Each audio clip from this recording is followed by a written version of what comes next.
Hi hello నమస్తే welcome to my channel భయ్య. ఈ ఛానల్ కొత్తగా చూస్తున్నట్టయితే ముందుగా సబ్స్క్రైబ్ చేసుకోండి. అలాగే నేను చెప్పే వీడియోస్ మాత్రం అందరికీ షేర్ చేయండి భయ్య.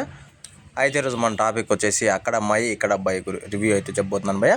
నిజానికి సినిమా వచ్చేసి 4 రోజులు అవుతుంది కదా, ఇప్పుడు రివ్యూ ఏంది అని చెప్పేసి మీరు అనుకోవచ్చు. కాకపోతే నేను ఇప్పుడే చూశాను. అయితే ఇదంతా పక్కన పెడితే సినిమా వరకు నాకు తెలిసినంత వరకు చాలా బాగా అనిపించింది. అంటే నేను ఏం చెప్తున్నానంటే సినిమా బాగుంది అని మనము థియేటర్లో చూసి జడ్జ్ చేస్తే అది చాలా తక్కువ అని చెప్పొచ్చు. సినిమా ఎక్సలెంట్గా ఉంది భయ్య. నాకు తెలిసినంత వరకు ఇందులో 3 క్యారెక్టర్లు మాత్రం మెచ్చుకోవచ్చు, అంటే అసలు విపరీతంగా మెచ్చుకోవచ్చు. మన ప్రదీప్ గారి క్యారెక్టర్, అలాగే హీరోయిన్ క్యారెక్టర్, అలాగే సత్య అన్న క్యారెక్టర్, వీళ్ళ క్యారెక్టర్ అసలు సినిమాకే చాలా పెద్ద ప్లస్ పాయింట్ అని చెప్పొచ్చు. అంటే నాకు ఒక్కటి మాత్రం అనిపించింది, అక్కడ అమ్మాయి ఇక్కడ అమ్మాయి అనే టైటిల్కి మాత్రం న్యాయం చేయలేదు అనేది మాత్రం అనిపించింది భయ్య.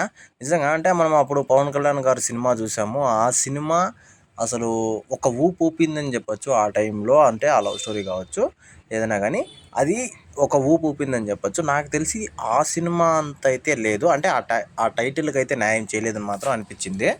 అయితే నేను ముందుగా చెప్పినట్లుగా చాలా కామెడీ సీన్స్ అయితే ఉంటాయి భయ్య. ఆ సీన్స్ని పర్ఫెక్ట్గా అయితే చూపించడం అయితే జరిగింది. నాకు అదొక్కటి బాగా నచ్చిందని చెప్పొచ్చు. లిటరలీ నిజంగా నేను చాలా నవ్వుకున్నాను. అలాగే సినిమా మొత్తము ఒక రేంజ్లో ఉంటుందని చెప్పొచ్చు. అంటే కామెడీ మాత్రము ఇంకా ఫస్ట్ హాఫ్ అయితే ఇంకా విపరీతంగా ఉంటుంది. సెకండ్ హాఫ్లో ఎక్కడో కొద్దిగా స్లో అయినట్టు అనిపిస్తుంది భయ్య. ఇంకోటి వచ్చేసి సినిమాకి బ్యాక్గ్రౌండ్ మ్యూజిక్ లైట్గా మిస్ అయిందేమో అన్న టైప్లో అనిపిస్తుంది. అంటే కరెక్ట్ వేలో పడి ఉంటే ఇంకో రేంజ్లో ఉండేదేమో అన్న టైప్లో అనిపించింది భయ్య. అయితే ఒకవేళ మీకు ఈ సినిమా ఎలా అనిపించిందో, అలాగే మీరు ఇంతకుముందు చూస్తుంటే మాత్రం ఖచ్చితంగా కామెంట్లో తెలియజేయండి భయ్య. మర్చిపోకుండా తప్పకుండా దయచేసి అంటే సినిమా ఎలా ఉంది అని చెప్పేసి కూడా టైప్ చేయండి. అలాగే మన ప్రదీప్ గారి యాక్టింగ్ కావచ్చు, మన సత్య గారి యాక్టింగ్ కావచ్చు, వాళ్ళ యాక్టింగ్ కూడా ఎలా ఉందో కామెంట్లో తెలియజేసేయండి. మర్చిపోకుండా తప్పకుండా దయచేసి.